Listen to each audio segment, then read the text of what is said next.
नमस्कार दोस्तों, आज के इस खूबसूरत दिन में मैं आप सभी दोस्तों का स्वागत करता हूं। दोस्तों, आज मैं आप लोगों के सामने एक ऐसी अपॉर्चुनिटी के बारे में बात करने की कोशिश करूंगा जिस तरफ किसी का भी ध्यान अभी इस समय मार्केट के अंदर नहीं जा रहा है और हम सब लोग पीछे पड़े हुए हैं Nifty, bank Nifty, finance Nifty के पीछे। जबकि जो असली मौका और जो सही चीज़ है इस समय पर अनएक्सप्लोर्ड, वो है सेंसेक्स।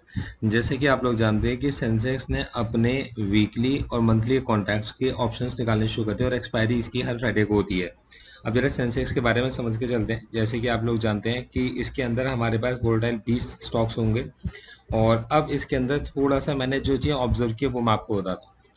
देखो, ये अप्रॉक्सीमेटली 65,000 के आसपास चल रहा है, तो 65,000 का मतलब इसकी एक वैल्यू मान के चलते हैं। ये एक ऐसे स्टॉक की तरह आप इसको मान के चलो जिसकी जो वैल्यू है वो कितनी है, 65,000 है। अब ये स्टॉक कितना वोलेटाइल है, मतलब इसके अंदर किस तरीके की मूवमेंट्स आती है, तो मैं मान के चलता हूँ कि यार 65,000 का जो 1% होता है वो 650 रुपये होता है ना। तो मैं ये मान के चलता हूँ कि यार इसके अंदर 650 पॉइंट की मूवमेंट, भाई 1% की मूवमेंट कितने टाइम में आती है, मैं नोटिस करने की कोशिश करूंगा। मतलब 650 पॉइंट ही कितने वक्त में मूव करता है, मतलब अपनी जगह से 650 पॉइंट ऊपर या अपनी जगह से 650 पॉइंट नीचे कितने वक्त में आता है। मतलब 65,000 से 650 पॉइंट ऊपर और 65,000 से 650 पॉइंट नीचे कितने वक्त में ये आ सकता है। ठीक है, अब ध्यान समझिएगा, बहुत धीरे धीरे समझाऊंगा आपको। तो देखिए, मेरे पास में सबसे पहले मैं जो कैंडल लगाई है ना, वो डे की कैंडल लगाई है। अब इसकी मूवमेंट समझने की कोशिश करते हैं। जो सबसे छोटी कैंडल है, तो मेरे को ये सबसे छोटी कैंडल मेरे को ये दिखाई देती है। अब इस छोटी कैंडल का अगर मैं लो देख के चलता हूँ तो मेरे पास है 65748, मतलब कहीं पे 65,750 मान लेता हूँ। और इसका जो हाई है वो है 66,067, तो मैं इसको 66,050 मान लेता हूँ। ठीक है, 66,150, ये 66,100 मान लो। 66,100 आपके पास में 60 से ऊपर है ना, तो 100 मान लिया। तो देखो, 750 से 250, 250 के बाद आपके पास में देखिए ये आपका 250 66, एक सेकेंड, ये आपका है 65,750। ठीक है, तो 65,750 का मतलब 250, और 250 के बाद 50 पॉइंट और मान लो तो कितना हो गया, 300। तो इसने एक दिन के अंदर हमें जो मूवमेंट दिखाई वो कितने पॉइंट्स की दिखाई है, 300 पॉइंट की मूवमेंट से ज्यादा पॉइंट की मूवमेंट दिखाई है। ये सबसे छोटी कैंडल है। अब इसकी मैं एक बड़ी कैंडल पाता हूँ, मतलब इसकी अगली वाली कैंडल पाता हूँ, मतलब इससे अगली कैंडल के अंदर कितनी वोल्टिलिटी है। तो अगर आप इसकी अगली कैंडल को देखेंगे तो इसकी अगली कैंडल का जो लो है वो 66, वो है 65,750, और इसका हाई है 66,050। तो कहीं ना कहीं मतलब इसके अंदर भी जो वोल्टिलिटी है वो भी आपके पास में 300 पॉइंट की वोल्टिलिटी है। अब इसकी अगली कैंडल पे मैं आता हूँ आपके पास में, तो देखिए अगली कैंडल आपके इसमें कहीं पे 65,440 इसका लो है। ठीक है, तो 65,450 इसको मान लेता हूँ। 65,450 से लेकर और ये 66,066 तक, तो 65,450, 450 के बाद 50 पॉइंट, 550 पॉइंट, तो 550 और ये 600 पॉइंट की मूवमेंट हमारे को यहाँ देखने को मिलती है। तो तकरीबन 300 पॉइंट से तो ऊपर की मूवमेंट्स मेरे को हर दिन इसके अंदर देखने को मिल रही है। अब इसको थोड़ा ना वीकली टाइम फ्रेम पे ट्रैक करने की कोशिश करते हैं।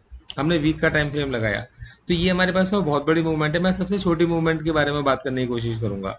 मेरे को जो सबसे छोटी मूवमेंट दिख रही है वो इस समय पर ये दिख रही है। तो चलो इस कैंडल पर जाते हैं, जो मेरे को सबसे छोटी कैंडल देखने को मिलती है।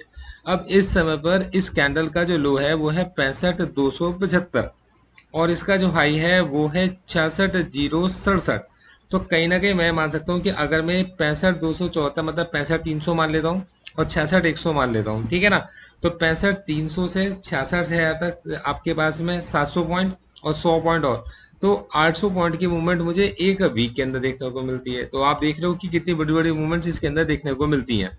अब इसके अंदर अगर हम कोई भी स्ट्रेटजी अपनी प्लान करने के लिए जाते हैं, तो जो भी आपके इसमें, चाहे आप इसके अंदर हेज स्ट्रेटजी प्लान करते हो या फिर आप इसके अंदर पोजिशनल, मतलब एक लेवल से रिवर्सल की स्ट्रेटजी प्लान करते हो, या फिर आप किसी जगह पर शॉर्ट कवरिंग की स्ट्रेटजी प्लान करते हो, मतलब कोई भी स्ट्रेटजी अगर आप प्लान करते हो तो आपको ऑप्शन चेन देखनी पड़ती है।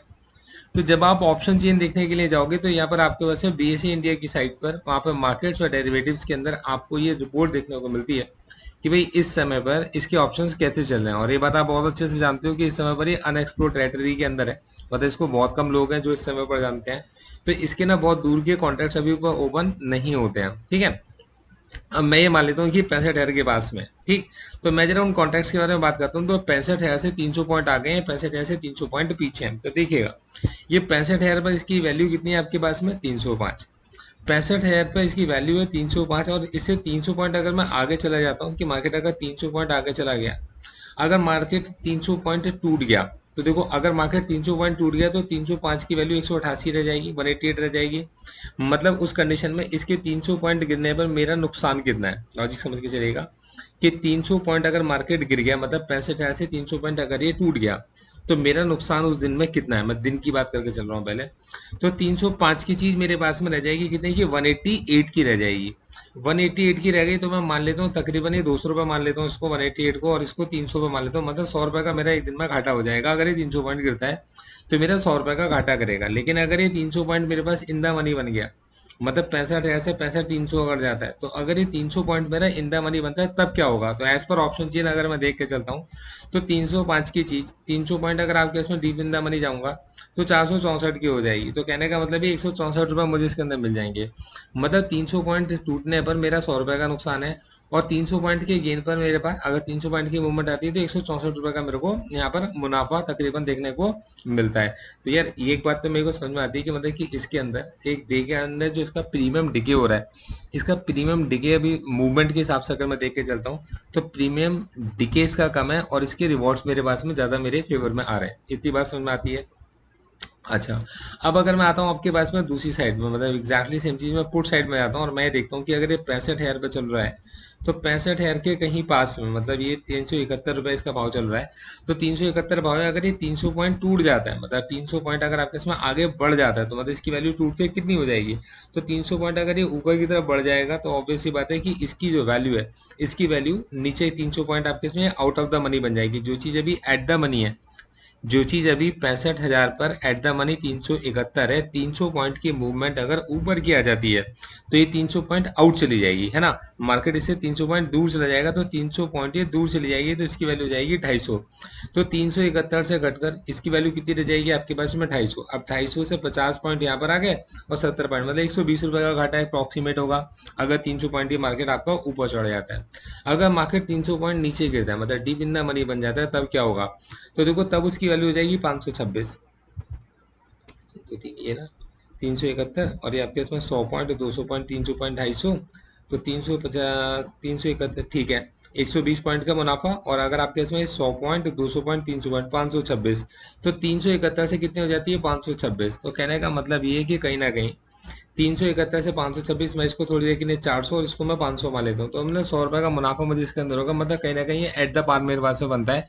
मतलब मेरा जितना प्रॉफिट होगा उतना मेरा नुकसान हो सकता है। मतलब 300 पॉइंट अगर ये नीचे गिरा तो मेरा जितना नुकसान होगा, तो 300 पॉइंट ऊपर जाने पे उतना ही मेरे को ये प्रॉफिट भी दे सकता है, अगर इसकी एट द मनी स्ट्राइक के बारे में बात की जाए। और यही चीज़ अगर हम इसकी बात करके चलते हैं, अगर out of the money strike के बारे में बात की जाए तो देखते हैं कि अगर हमारे पास ये जैसे कि 65 हजार के आसपास चल रहा है, 305 पे चल रहा है, तो इसकी out of the money strike देते हैं, 300 पॉइंट दूर चले गए, यहाँ चले गए 188 पर आ गए, ठीक है। अब 188 से अगर ये मार्केट नीचे गिरता है तो 300 पॉइंट दूर हो जाएंगे। 300 पॉइंट दूर हो गए, मतलब आपके पास में, चलिए 100 पॉइंट ही देख के चलते हैं कि अगर ये 100 पॉइंट आपके से मूव करेगा तो 188 से इसका पॉइंट कितना जाएगा, 188 से 300 पॉइंट देखते हैं, 188 से 1 2 3 और ये हो गया 81। तो कहने का मतलब ये है कि तकरीबन 100 रुपये। तो 300 पॉइंट पर आपके पास में 100 रुपये का हमारे को यहाँ पर भी नुकसान है, और अगर ये 300 point deep in the money चले जाता है तो यहाँ से 1 2 3, तो तकरीबन 120 रुपये का हमारे को यहाँ पर मुनाफा भी है। तो मतलब सेम चीज अगर आप बाहर लेके चलते हो, एट द मनी लेके चलते हो, आउट ऑफ द मनी लेके चलते हो, या कहीं पर, तो मतलब कहीं ना कहीं इसमें risk is to reward market के अंदर हमारे को कई बार फेवर करने के चांसेस इसमें थोड़े से ज़्यादा बनते हैं। हाँ, थोड़ा सा इसके अंदर इलिक्विडिटी रहेगी क्योंकि अभी इसको बहुत कम लोग जानते हैं, एक्सप्लोर इसके अंदर लोगों ने इसको कम किया है। लेकिन धीरे धीरे जब ये पॉपुलर होगा तब तक अपॉर्चुनिटीज़ भी कम होती चली जाएंगी, तो ये भी बात भी है। तो मतलब इलिक्विडिटी है इसके अंदर, पर अपॉर्चुनिटीज़ भी इसके अंदर बनती हैं, जिसको मैंने ऑब्जर्व किया सेंसेक्स को। तो ये एक चीज़ मेरे दिमाग में आई थी तो मैंने आपके साथ में शेयर की है। देखिए मैंने आपको इसके अंदर एक भी जगह पर सेंसेक्स को खरीदने की या बेचने की कोई रिकमेंडेशन नहीं दी है। इसमें एक भी जगह पर मैं आपको प्रवोक करके नहीं चल रहा है कि आप अपनी ट्रेडिंग करें ऑप्शंस में, जबकि आप जानते हैं कि मैक्सिमम लोगों ने अपने नुकसान किए होते हैं, और मैक्सिमम जो डेरिवेट जो नुकसान है लोगों ने अपने ऑप्शंस में ही किए होते हैं। मतलब ऑप्शंस में मैक्सिमम लोगों ने नुकसान किए होते हैं, और जितने मैक्सिमम नुकसान आपने किए होते हैं वो अपने ऑप्शंस में डेरिवेटिव ट्रेडिंग के अंदर ही किए होते हैं। तो ये चीज़ ध्यान में रखकर अपने वित्तीय सलाहकार से सलाह मशवरा कर कर आप चाहें तो इस अपॉर्चुनिटी को एक्सप्लोर करें, इसको सीखें और इसको समझें। और इस वीडियो से रिलेटेड कोई भी अगर आपके पास में आपका सजेशन है तो आप ज़रूर देके चलें, जाने से पहले डिस्क्लेमर ज़रूर देके जाएं।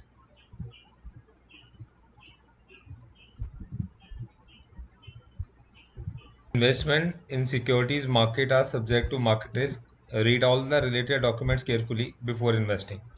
The securities quoted are for illustration only and are not recommendatory. Registration granted by SEBI, membership of BASL in case of investment advisors, and certification from NISM in no way guarantee performance of the intermediary or provide any assurance of returns to investors. All disclaimers can be read on gauravsir.in. आप सभी disclaimers को gauravsir.in website पर read कर सकते हैं. Thank you so much. आगे बढ़ते हैं.